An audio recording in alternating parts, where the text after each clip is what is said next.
पाकिस्तान ने भारतीय वज़ीर ख़ारजा का बयान बेबुनियाद और गैर जिम्मेदाराना करार दिया।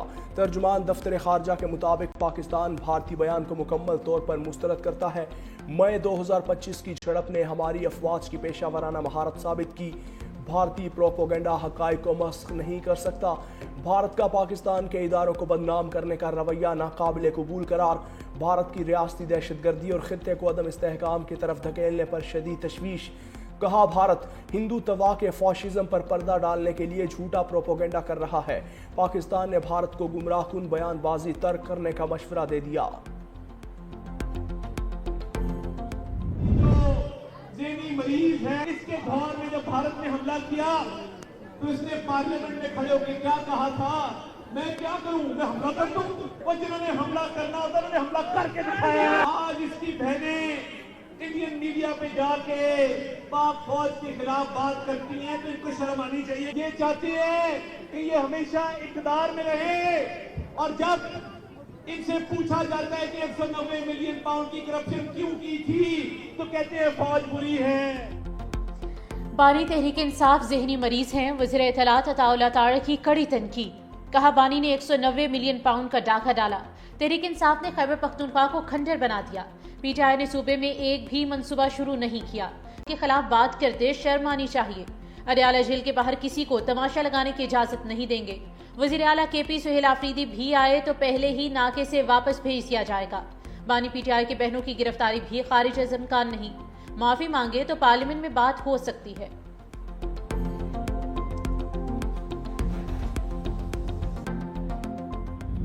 हुकूमत ने, इंटरिम गवर्नमेंट ने एक वादा किया था दुनिया के साथ कि मेरी सरजमीन इस्तेमाल नहीं होगी किसी और सरजमीन के खिलाफ। आप वादा खिलाफी कर रहे हैं। वहाँ जो टेररिस्ट आउटफिट्स बनते जा रहे हैं वो सिर्फ पाकिस्तान के लिए थ्रेट नहीं है, वो रीजन के लिए इंटरनेशनल थ्रेट होने जा रहे हैं। पॉलिटिकल नैरेटिव बनाया जा रहा है against Pakistan armed forces, against field marshal himself. मुझे बिल्कुल अच्छा नहीं लगता कि एक फेलो पॉलिटिशियन जो है सिक्योरिटी रिस्क उसको कहा जाए, लेकिन क्या हमें अपने रवैयों पे गौर करने की जरूरत नहीं? रियासत को कमजोर करने वाला बयानिया तर्क करना पड़ेगा। पाकिस्तान और फील्ड मार्शल के खिलाफ बयानिया बनाया गया। वज़ीर आला बलोचिस्तान सरफराज बुट्टी की मीडिया से गुफ्तगू। कहा, अच्छा नहीं लगता एक शख्स को सिक्योरिटी रिस्क करार दिया जाए। खुद को मकबूल लीडर कहने वाले के अपने बेटे लंदन में हैं। रवैयों में तब्दीली लाना होगी। बलोचों को लाहासिल जंग में धकेला गया। बलोचिस्तान में नाराज अफराद ने हथियार डालना शुरू कर दिए। अफगान रिजीम ने पाकिस्तान समेत दुनिया के साथ वादा खिलाफी की। अफगान रिजीम दुनिया के लिए खतरा बन चुकी।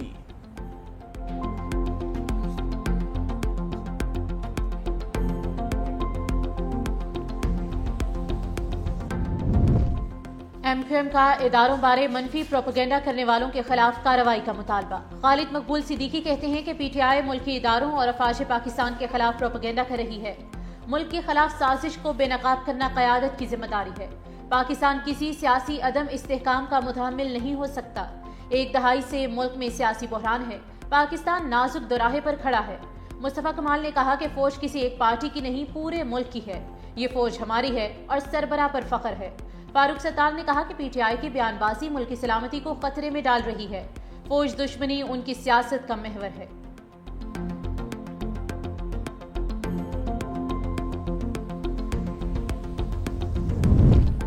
वज़ीर आज़म शहबाज शरीफ की जाती उमरा आमद। मुस्लिम लीग नून के सदर नवाज शरीफ से मुलाकात।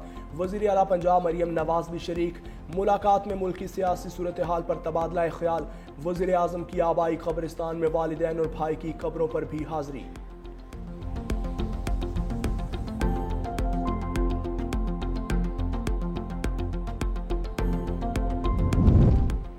इलेक्शन कमीशन का बैरिस्टर गोहर को चेयरमैन PTI तस्लीम करने से इनकार। कहा, इंट्रा पार्टी इलेक्शन केस ज़ेर इल्तवा है। आपको इस वक्त चेयरमैन PTI तस्लीम नहीं किया जा सकता। इलेक्शन कमीशन ने कानूनी पोजीशन वाज़ेह कर दी। बैरिस्टर गोहर का फैसले के खिलाफ अदालत से रुजू करने का ऐलान।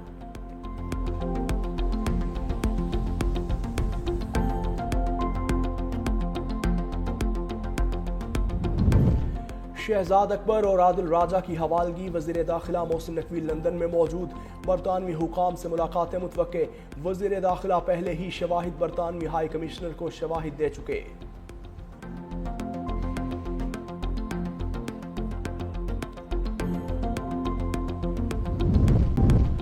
पाक फौज की पेशा वराना सलाहियतों और दिफाई एहतिमाद का आलमी एतराफ़। तुर्किया का पाकिस्तान में ड्रोन स्मगलिंग फैक्ट्री लगाने पर गौर। पाकिस्तान की जियो स्ट्रेटेजिक अहमियत और खित्ते के इस्तेहकाम में पाक फौज के किरदार की बैनुल-अक़वामी तौसीक। ब्लूमबर्ग के मुताबिक तुर्किया जदीद जंगी और तवील परवास ड्रोन टेक्नोलॉजी पाकिस्तान मुंतकिली का मंसूबा रखता है। तुर्क दिफाई बरामदात 30% इजाफे से $7.5 अरब तक पहुँच गईं। मुश्तरका दिफाई ताउन के तहत बहरी जंगी जहाज़ों की तैयारी भी जारी है। तुर्किया का पाकिस्तान की 5th जनरेशन फाइटर प्रोग्राम कान में शमूलियत की ख्वाहिश का भी इजहार।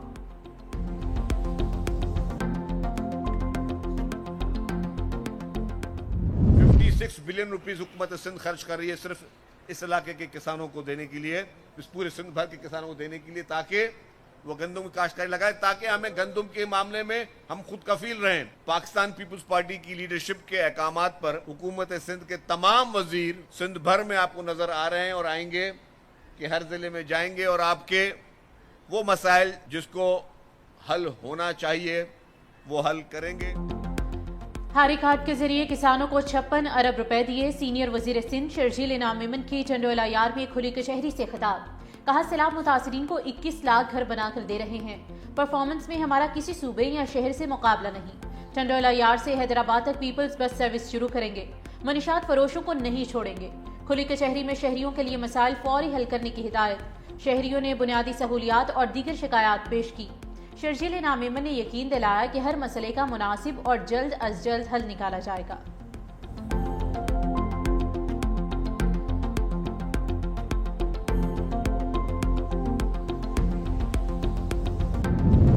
IMF एग्जेक्टिव बोर्ड का इजलास कल होगा। पाकिस्तान के लिए $1.2 अरब कर्ज की मंजूरी दी जाएगी। क्लाइमेट फाइनेंसिंग की मद में पाकिस्तान को $20 करोड़ जारी किए जाएंगे। पाकिस्तान और IMF के दरमियान 14 अक्टूबर को स्टाफ लेवल मुआहिदा हुआ था। पाकिस्तान कर्ज के लिए तमाम शराइत पूरी कर चुका। पाकिस्तान से करप्शन से मुताल्लिक रिपोर्ट जारी करने का कहा गया था।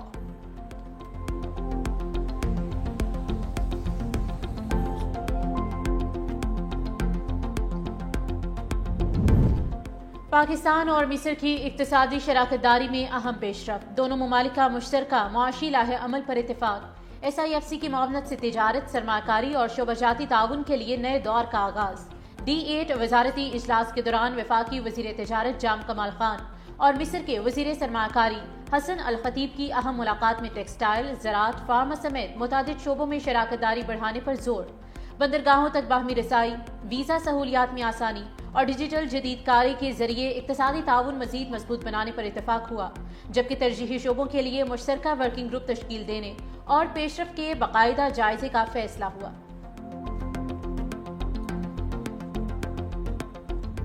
सिंध की सकाफत उजागर करने का दिन। बच्चों और बड़ों में जोश व खरोश। कल्चरल डे पर सिंधी टोपी अजरक की खरीदारी। सदर जरदारी ने कहा सिंधी जबान मुल्क की तरक्की याफ्ता तरीन जबानों में शुमार होती है।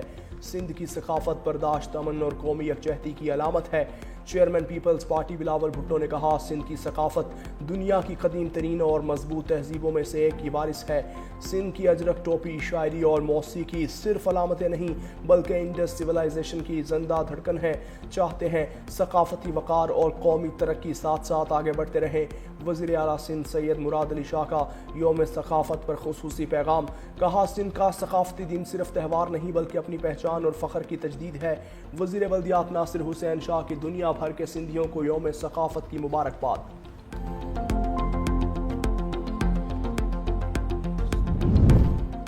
वज़ीर आला पंजाब का M2 Ravi toll plaza river training works का दौरा। मरियम नवाज ने प्रोजेक्ट पर पेशरफ्त का जायजा लिया।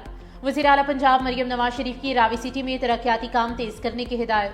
चेयरमैन रूडा शाहिद अशरफ ताडर, CEO इमरान अमीन, COO ब्रिगेडियर मंसूर जंजुआ ने साइट पर ब्रीफिंग दी।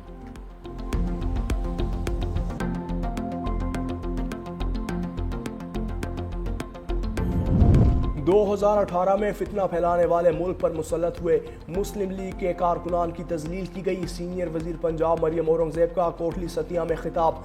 कहा दुनिया आज पाकिस्तान की तरफ देख रही है। आज दुनिया भर में वज़ीर आज़म शहबाज शरीफ की इज्जत होती है। वज़ीर आज़म के जहाज़ को सलामी दी जाती है। मुस्लिम लीग की हुकूमत में ख़वातीन की इज्जत की गई। नून लीग अवाम से किए वादे पूरे करती है। मरियम नवाज सूबे की तरक्की के लिए इक़दामात कर रही हैं।